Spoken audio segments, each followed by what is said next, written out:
अगर आप अपनी पॉलिटिक्स से, अपनी विचारधारा से इतना इन्फ्लुएंस हो जाओ कि आप उसके लिए किसी को मारने को मजबूर हो जाओ, तो समझ लीजिए कि आप इंसान नहीं रहे हो, आप एक जानवर बन चुके हो। और अफसोस की बात यह है कि ये जो वोक्स हैं ना और जो लिबरल्स हैं, ये दिन ब दिन ये प्रूव करते जा रहे हैं कि इनका माइंडसेट किसी जानवर से कम नहीं है। उनका टॉलरेंस, उनका फ्री स्पीच का ड्रामा, ये सब कुछ तब तक है जब तक आप उनके नैरेटिव के साथ एग्री करते हो। जैसे ही आप उनके नैरेटिव से डिसएग्री करते हो या फिर उनको कैंसिल करने की भी कोशिश करते हो, तो बात सीधे ना फिजिकल असैसिनेशन तक पहुंच जाती है। और इसका ना सबसे बड़ा एग्जांपल अभी हमें अमेरिका में देखने को मिला है।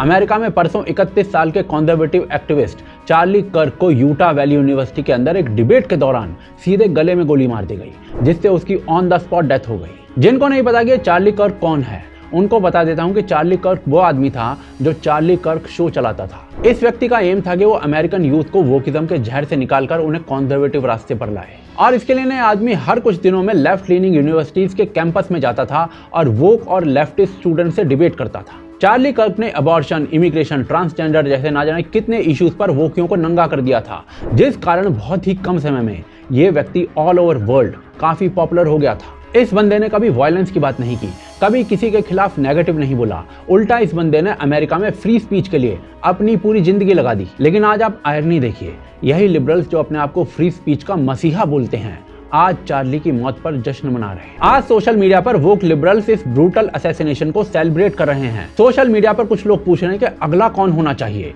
उनकी लिस्ट बना रहे हैं, जिसमें Trump, Ben Shapiro, Matt Walsh, JK Rowling, इस टाइप के कंजर्वेटिव वॉइसेस जो है ना, उनके नाम ऑलरेडी लिख दिए गए हैं। पता है क्यों? क्योंकि इन लोगों की जो ओपिनियन है ना, वो लिबरल्स की आइडियोलॉजी से डिफरेंट है, वो वोकियों की आइडियोलॉजी से डिफरेंट है। टिकटॉक पर वीडियोस बन रहे हैं जिसमें ये वोकिया हंसते गाते दिख रहे हैं।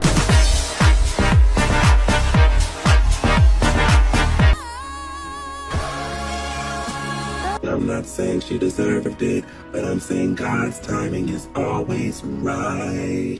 And goodness knows the wicked lives are lonely. सोच कर देखिए कि एक आदमी जो फैक्ट्स पर बात करता था, उसकी मौत को सेलिब्रेट करते लोग कितने बीमार होंगे। आज अमेरिकन टिकटॉक पर पूरा वोक ब्रिगेड जो है वो चार्ली कर्क की डेथ को सेलिब्रेट कर रहा है। Bye, Charlie Kirk. Like you said, people getting shot and killed for the Second Amendment is so worth it. I never thought we'd agree on anything. Bye.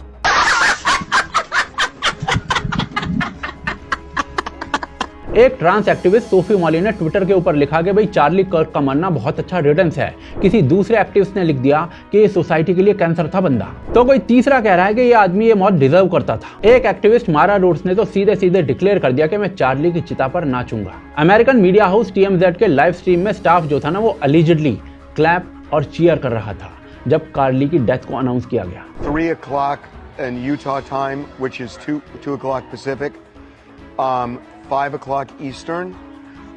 Janet, go to.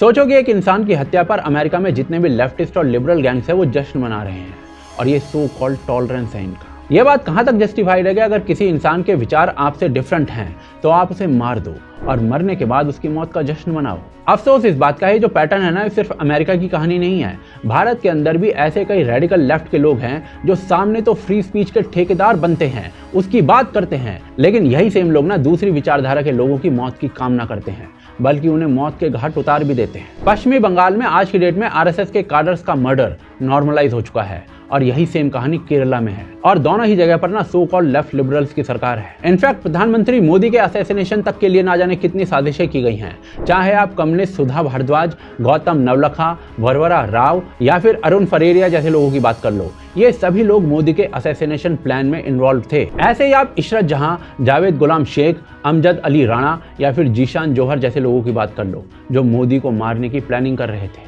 याद करिए कि कैसे farmer protest के दौरान मोदी को मारने के नारे लग रहे थे।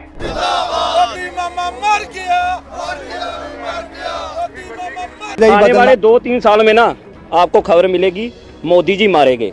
मोदी मर जा तू, मोदी मर जा तू, शिक्षा बेच के खा घर मोदी मर जा तू, मोदी मर जा तू, रेल बेच के खा घर मोदी मर जा तू। और ये बात सिर्फ मोदी तक नहीं है, यही लॉबी ओपनली अमित शाह और योगी आदित्यनाथ के बारे में भी डेथ विशेस करती है। ये है इन लेफ्ट लिबरल्स की असली हिपोक्रेसी। दिन भर लेक्चर देना, फ्री स्पीच और डेमोक्रेसी पर बातें करना और रात को असैसिनेशन सेलिब्रेट करना। जब तक आप इनसे एग्री करोगे तब तक टॉलरेंस है। जैसे ही डिसएग्री करते हो ना, या तो आपको चुप करा देंगे या फिर मारने की कोशिश करेंगे। और फिर यही लोग कहेंगे कि हम तो डेमोक्रेसी के मसीहा हैं। ये लोग अपने आप को प्रोग्रेसिव बोलते हैं, लेकिन असल में ये लोग जो है ना, ये सबसे पुराने और बारबैरिक माइंडसेट को फॉलो करते हैं। ये वही सोच है जो कहती है कि अगर सामने वाला आपसे डिसएग्री करे तो उसे खत्म कर दो।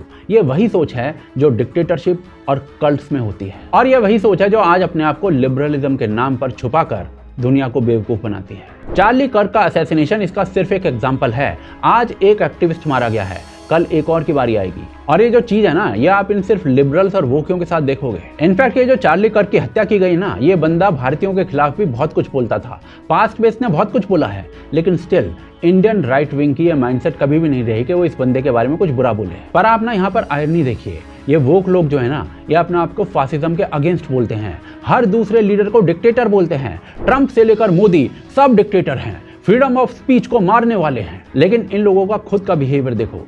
जो डिसएग्री करे उसकी हत्या जस्टिफाई करो, उसकी मौत पर डांस करो, उसकी चिता पर नाचने की बात करो। अब ऐसे में आप लोग बताओ कि असल में फासिस्ट कौन है? जो डिबेट करता है वो, जिसकी डिबेट करने पर हत्या कर दी जाती है वो, या फिर जो डिसएग्री करने वालों को गोली से चुप करा देता है वो?